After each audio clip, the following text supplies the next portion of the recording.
తెలుగుదేశం అధినేత చంద్రబాబుపై నిప్పులు చెరిగారు వైఎస్ఆర్సీపీ ప్రధాన కార్యదర్శి సజ్జల రామకృష్ణారెడ్డి. చంద్రబాబును ప్రజలు ఎప్పుడో చెత్తబుట్లో వేసేశారని ఆయన గుర్తు చేశారు.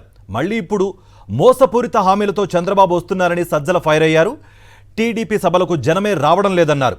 టీడీపీ వస్తే సంక్షేమ పథకాలు నిలిచిపోతాయి, మళ్లీ జన్మభూమి కమిటీలు వస్తాయని ప్రజలకు తెలుసునన్నారు సజ్జల.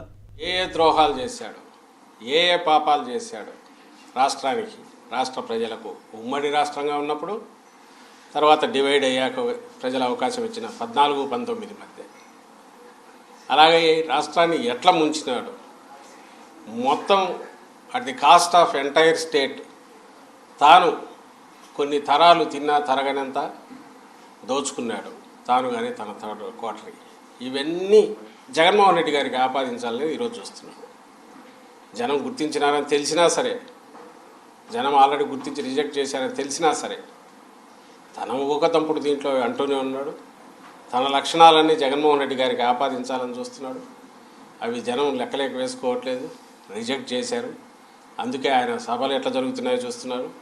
కెమెరాలకు ఫిట్ అయ్యేట్టు, కెమెరా సరిగ్గా సరిపోయేటట్టు స్ట్రీట్స్లో. అలాగే జగన్మోహన్ రెడ్డి గారు కదిలితే జనం ఎట్లా నీరాజనం పడుతున్నారో అది కూడా మీరు చూస్తారు.